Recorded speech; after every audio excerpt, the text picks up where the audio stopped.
అందరి మీద ఉంది. దేవుని స్తోత్రం. నమ్మని వాళ్ళ చేతులు చెప్పండి. హల్లెలూయా, హల్లెలూయా, హల్లెలూయా.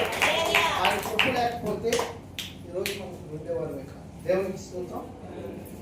గడిచిన నేను ఈ ముందు వారం కొన్ని మాటలు చెప్పాను.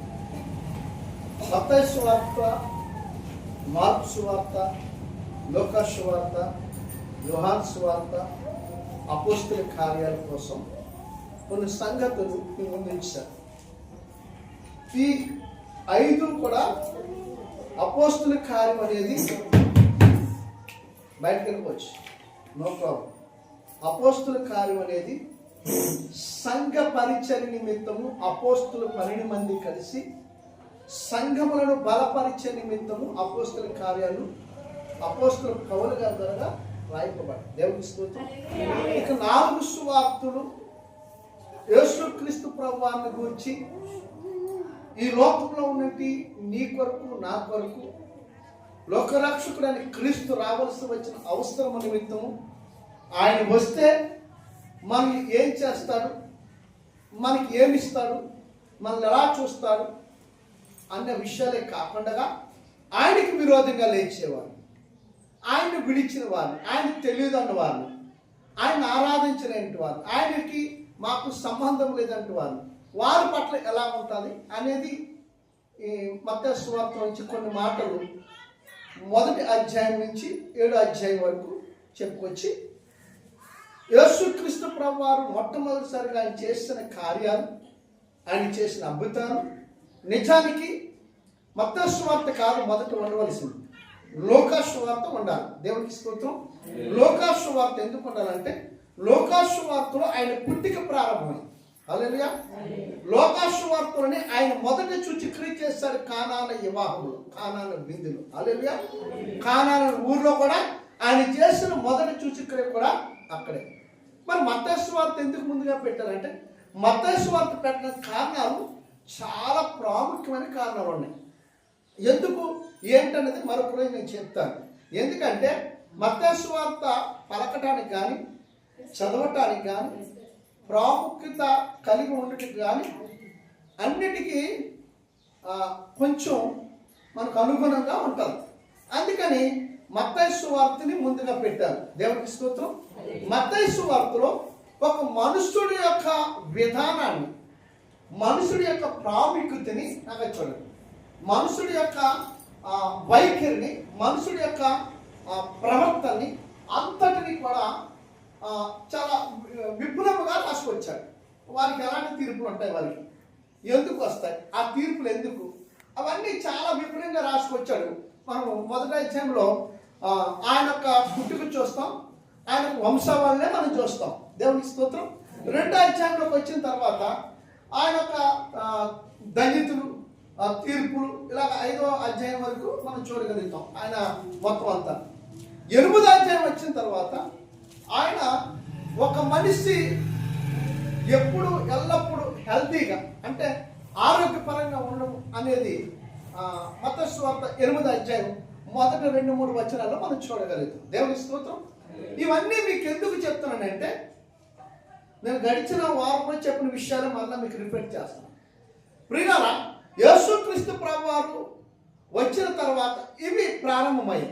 మరి దానికి ముందు ఏంటి? యేసుక్రీస్తు ప్రభువారికి ఆ రోజు కూడా చెప్పాను, మళ్ళా చెప్తాను. యేసుక్రీస్తు ప్రభువారు వచ్చిన దానికి మలాకి గ్రంథానికి అంటే మత్తయి సువార్తకి మలాకి గ్రంథానికి మధ్యలో 430 సంవత్సరాలు ప్రభువైన యెహోవా దేవుడు యేసయ్య ఎవరితో మాట్లాడలేదు. ఇది నిజం. ఎవరితో మాట్లాడలేదు, ఎవరిని దర్శించలేదు, ఎవరి దగ్గరికి వెళ్ళలేదు, ఎవరితో సంభాషణ చేయలేదు. ఈ మధ్యలో ఏముందంటే దావీదు గారు ఒక మాట చెప్తాడు. ఏం చెప్తారంటే కీర్తన గ్రంథంలో చీకటే నాకు బంధవర్గం ఆయను అంటాడు. చీకటే నాకు బంధవర్గం ఆయన అంటే తండ్రి అనే దేవునికి, మనం సృజించిన సృష్టికర్త ప్రభుకి ఎలాంటి సంబంధాలు లేవు, ఎలాంటి మాటలు లేవు, ఆయనతో సంభాషణ లేదు. అలాగని ప్రజలకి ఆయనకి లేదు, దేవుడు వారితో కూడా మాట్లాడడానికి ఇష్టపడలేదు. ఎందుకు ఇదంతా జరిగింది? ఎందుకు ఇదంతా జరిగింది? మొదటి ఆది కాండంలో 1వ అధ్యాయంలో సృష్టిని ఎలా చేశాడో మొదట మనకు తెలియాలి. దేవునికి స్తోత్రం. ఆయన సృష్టి ఎందుకు చేయవలసి వచ్చింది? ఈ సృష్టి ప్రారంభం కాకమునుపు ఈ సృష్టిలో ఏముంది, సృష్టి ఎలా ఉండేది, ఇది మనకు చాలా మందికి తెలియదు. అందరం అనుకోవచ్చు, మాకు తెలుసు అనుకోవచ్చు, కానీ నిజానికి మనకి ఎవరికి తెలియదు. నిజానికి నాకు కూడా తెలియదు. దేవుని స్తోత్రం. కానీ తెలుసుకోవడానికి ప్రయత్నం చేశాను కాబట్టి ఎలా తెలుసుకోవాలంటే మనలో చాలామంది మనకున్నట్టు గొప్ప ఆలోచన అంటే మన సైంటిస్టులు, మన శాస్త్రవేత్తలు, వీరు అనేక మనకి పరిజ్ఞానం వచ్చేత, వారికి జ్ఞానం వచ్చేత అనేక విధాలుగా ప్రయత్నాలు చేసి సృష్టి ఆరంభం ఎక్కడ, సృష్టి ఆరంభం అయిన తర్వాత ఇప్పుడు దాకా 8,000 సంవత్సరాలు గడిచిపడ్డాయి, మానవుడు ఎలా ఉద్భవించాడు అన్నది సైంటిస్టులు, శాస్త్రవేత్తలు చెప్పినప్పుడు మనకు వచ్చిన మొదటిది ఏంటంటే, నేను చదువుతున్న సమయంలో 7th క్లాస్లోకి వచ్చేటప్పుడు, అంటే 7వ క్లాస్లోకి వచ్చేటప్పుడు మానవుడు కోతి నుండి పుట్టుకొచ్చాడని చెప్పుకుంటూ వచ్చాడు. మీకు అర్థమవుతుందా? ఇక్కడ చాలా కోతులు ఉన్నాయా లేదా? నిజమే కదండి, సృష్టిలో చాలా కోతులు ఉన్నాయి. కానీ ఎప్పుడు అలాగే ఉంటున్నాయి. నేను పుట్టిన దగ్గర నుంచి చూస్తుంటే ఈ రోజు వరకు నేను చూస్తే అవి ఎప్పుడు అలాగే ఉంటున్నాయి. వాటిలో మార్పు అనేది ఏమి, వాటిలో నుంచి కొన్ని సినిమాలు కూడా తీశారు. కోతి నుంచి మానవుడు ఎలా ఉద్భవిస్తాడు, ఎలాగ మానవుడిగా ఉంచబడతాడు అనేది తీసుకొచ్చారు. కానీ అవన్నీ నిజాలు కావు. దేవుని స్తోత్రం. నిజం ఒకటే, సృష్టికర్తవు దేవుడు. ఆదికాండం 1వ అధ్యాయంలో ఆయన చేస్తున్న మొట్టమొదటి పని ఏంటంటే, 6 దినాలకు కూడా మనం 1 నుంచి జాగ్రత్తగా చదివితే 1వ అధ్యాయం అంతా కూడా 6 దినాలకు కూడా సృష్టిలోకి ఏం కావాలో అన్నీ చేసుకుంటూ వచ్చాడు. హల్లెలూయా. ఈయన చూసినప్పుడట నిరాకారముగా ఉందట, శూన్యముగా ఉంది. నిరాకారముగా ఉన్న దాంట్లో, శూన్యముగా ఉన్న దాంట్లో ఆయన ఏం చేశాడంటే, మొదట ఆది యందు భూమి ఆకాశములను సముద్రములను చేశాడు. దేవుని స్తోత్రం. రెండోది సూర్య చంద్ర నక్షత్రములు చేశాడు. హల్లెలూయా. మూడోది ఆయన నోటి మాట చేత భూజంతువులను, ఆకాశ పక్షులను, సముద్ర మత్స్యములు చేశాడు. నాలుగోది ఆయన చెట్లను, వృక్షములను, గడ్డిని మొలిపించాడు. వినాలి నాకు అది చూడాలి. గడ్డిని మొలిపించాడు. ఐదవదిగా ఆయన చేసిన గొప్ప పని ఏంటంటే, పగటిని రాత్రిని వేరుపరిచి, భూమిని ఆకాశాన్ని వేరుపరిచి, వాటికి పైన జన్మలకి ఆకాశమని, కింద భూమికి భూమని పేర్లు పెట్టి, రాత్రి పగలని పేరు పెట్టి, రాత్రి అనగా చంద్రుని చిన్న జ్యోతిగాను, పగలు అనగా సూర్యుని పెద్ద జ్యోతిగా పెట్టి, అందుకు పగలు రాత్రులు అలా వేరుపరిచారు. ఆ రోజు ఆయన చేసిన పని ఏంటంటే, చివరి పని ఏంటంటే, ఇవన్నీ చేసిన తర్వాత నరుని తీసుకొచ్చి నరుని చూపించాడు. ఏం చేయప్పుడు ఆయన మాటతో పలికితే నరుడు రాదు. దేవుని స్తోత్రం. ఆ విషయం ఎవరికి తెలుసు అంటే, జ్ఞానైన దేవునికి తెలుసు. దేవుని స్తోత్రం. ఆయన నోటి మాట చేత భూజంతువులన్నీ పుట్టించిన కాక పలికాడు. 27వ వచనం మీరు చదవండి, మీకు అర్థం. 26, 27 వచనం. భూజంతువులు అంటే భూమిలోంచి వచ్చే ప్రతిదీ కూడా, ఇప్పుడు ఈ మేకలు లేదా ఆవులు, ఈ పురులు, కుక్కలు, నక్కలు, పందులు, ఈ పాకే పురుగులు, పాములు, ఇవన్నీ కూడా ఆయన పరుగులు మాట్లాడుతుండే భూమి పుట్టింపగలిగిన కాక అన్నాడు. నోటి మాటతో అవన్నీ కలిగాయి. దేవుని స్తోత్రం. అలాగే ఎగిరే పక్షులు, హల్లెలూయా, చెట్లు, గడ్డి, పరవృక్షము, ఇవన్నీ ఎవరికి అవసరమో కూడా చెప్తాను ఇచ్చేవారు. దేవుని స్తోత్రం. ఇవన్నీ చేస్తాడు. నీరు కలుగు చేస్తాడు, నువ్వు పంచిపోతాలు కలుగు చేస్తాడు. దేవుని స్తోత్రం. ఇవన్నీ ఆయన నోటి మాట వల్ల కలిగాయి. అర్థమవుతుందా? ఎప్పుడైనా వినకపోతే మీరు వినండి దయచేసి, వింటే మరీ మంచిది. దేవుని స్తోత్రం. ఇవన్నీ దేవుడు కలిగేసి చివరిలో ఆలోచన ఆయన ఏం చేశాడంటే, నేల మట్టితో నరుణ్ణి తన స్వరూపమాన్ని ఆ మట్టిని పిసికి తన పోలులో చేసుకున్నాడు. ఇది 1వ అధ్యాయంలో స్పష్టంగా రాయబడి ఉంది. దేవుని స్తోత్రం. చేసుకొని ఆయన ఏం చేశాడంటే, తనలో నుంచి జీవాత్మల మోదగా నరుడు జీవాత్మ అయిన ఎక్కడ పూదాడట, నాసికారంధ్రంలో పూదాడట. ఆ బొమ్మ దగ్గర నాసికారంధ్రం అంటే ముక్కే. దేవుని స్తోత్రం. ఈ ముక్కులో పూదినప్పుడు నరుడు జీవాత్మ అనేది తిరిగి బ్రతికాడు. నరుడు చూసినప్పుడు ఎలా ఉన్నాడంటే, యేసుక్రీస్తు స్వరూపం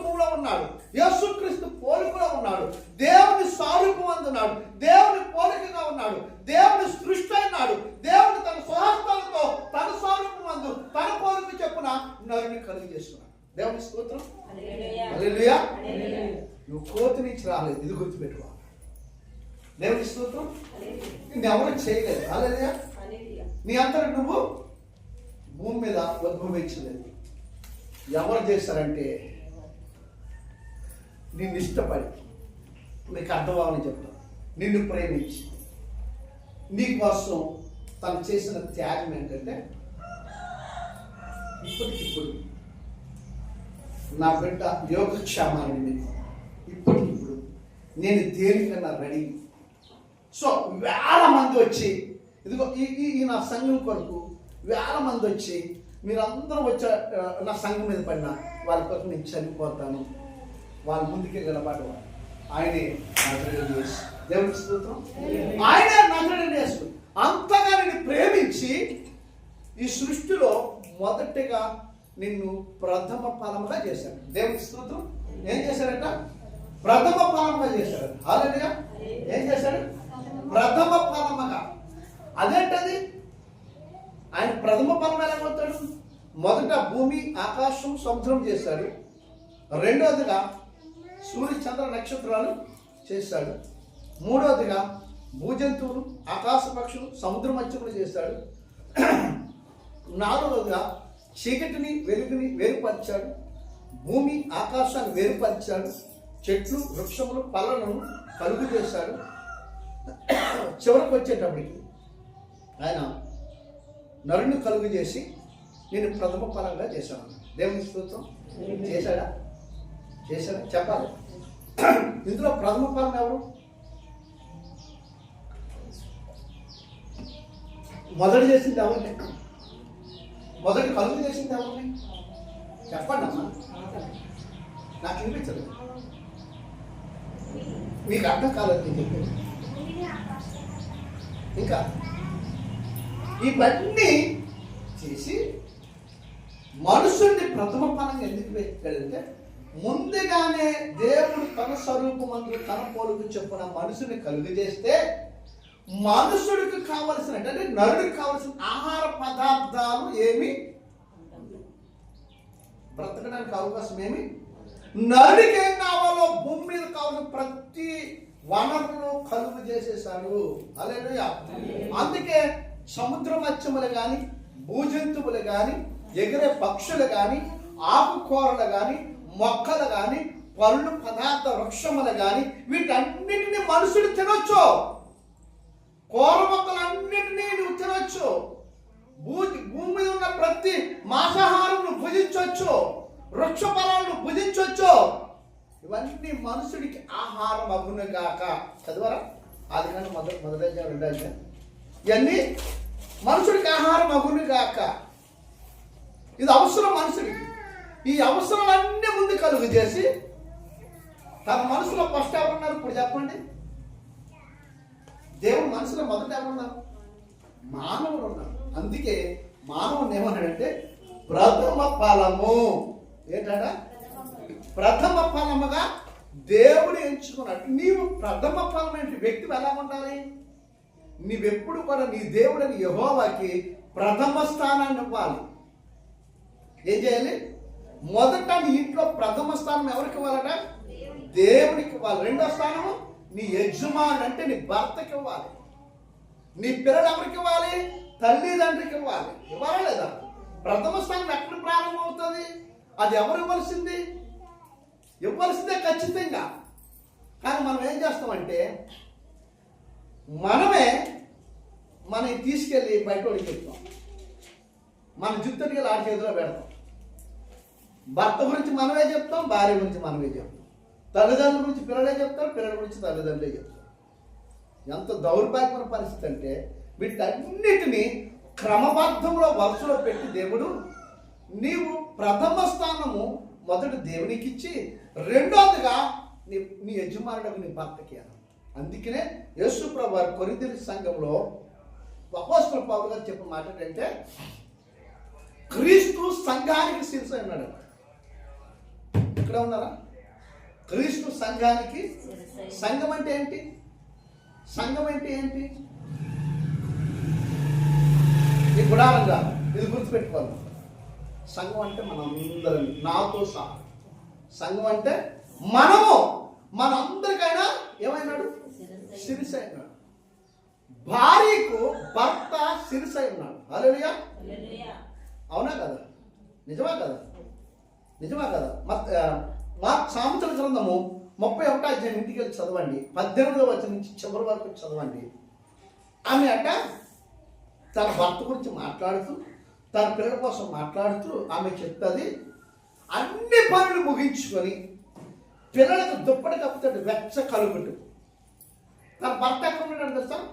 సంఘ పెద్దలతో అనగా దేశ పెద్దలతో ఆయన ఒక దాన్ని ఏమంటారు? సమావేశం. బాగా మనోడు చెప్తుంటారు, బండరాయ ఏదో చెప్తారు కదా, లక్ష బండ, అది స్పష్టంగా రాస్తారు. దేవుడికి స్తోత్రం. వాళ్ళతో కలిసి ఉంటాడు. అంటే యజమానుడి స్థానం ఎక్కడుంది? నీ భర్త స్థానం ఎంత గొప్పది, భార్య భర్తల స్థానం, తల్లిదండ్రుల స్థానం ఎంత గొప్పది. వాళ్ళకంటే గొప్ప స్థానం ఎవరిదంటే దేవుడిది. దేవుడికి స్తోత్రం. మనం ఏం చేస్తామంటే, చిన్నది ఏదైనా భార్య మనల్ని ఇబ్బంది పెడితే పక్కడికి వెళ్ళి స్నేహితులు చెప్తాం, వాడికి ఎంత లోకువ. అవునా కదా? భర్త చేసిన భార్య వెళ్ళి పక్కడికి వెళ్ళి చెప్తాం, ఎంత లోకువ అది. పిల్లలు, వాక్యము నీలో ఉన్నప్పుడు వీటన్నిటినీ అవలంబించుకొని ఎక్కడ ఎలా మెలగాలో, ఎక్కడ ఎలా నడవాలో మనం నేర్చుకుంటాం. ఆ వాక్యం మనకు అర్థం కాలేనంత వరకు కూడా భర్త తాగేసి రావచ్చు, భార్య ఏదో తొందరపడి నీ మాట వినుకుంటుగా తన తల్లిదండ్రుల ఇంటికి వెళ్ళి రావచ్చు. అంత మాత్రం భార్య చెడ్డది, అంత మాత్రం భర్త చెడ్డవాడు, తాగినంత చెడ్డవాడు కాదు. కానీ అర్థం చేసుకునే మనసు వాక్యములోనే ఉంటారు. దేవుని స్తోత్రం. హల్లెలూయా. వాక్యం అట నీకు జ్ఞానము కలుగు చేస్తుందట. వాక్యము నిన్ను స్వస్థపడుతుంది. వాక్యము నీకు స్వస్థత కాకుండా నిత్య జీవంలోకి నడిపిస్తుంది. వాక్యము నిన్ను పరిశుద్ధపరుస్తుంది. వాక్యము నీ దేహాన్ని బాగు చేస్తుంది. వాక్యము నీ ఆత్మను నిత్యముగా నిశ్చయ స్థితికి అభిషేకముతో కూడినట్టు రక్షణ కలిగిస్తుంది వాక్యం. ఈ సంగతులు మనకు తెలియకపోతే వాక్యం మీద మనసు పెట్టాం. హల్లెలూయా. ఇప్పుడు నువ్వు అందరం నిలబెట్టి స్వస్థత ప్రార్థన చేస్తే ఇప్పటికిప్పుడు దేవుడు కార్యం చేస్తాడు. స్వస్థతల మీద మీ ఆత్మీయ జీవితాలు కట్టలేము, మీ కుటుంబాలు కట్టలేము. స్వస్థతలు చేయాలనుకుంటున్నారా? ఇప్పుడు పెట్టి చేయిస్తాను ప్రభు నామం. నేను చేస్తానని చెప్పను, దేవుడు చేస్తాడు. ఆవిడ పెట్టి చేయిస్తాను, లేకపోతే ఆ బిడ్డను పెట్టి చేయిస్తాను. స్వస్థతలు చేయడం గొప్ప కాదు. స్వస్థతల వల్ల నువ్వు సంఘంలో కట్టలేవు. స్వస్థత వల్ల నీ కుటుంబాన్ని కట్టుకోలేవు. స్వస్థత వల్ల నీ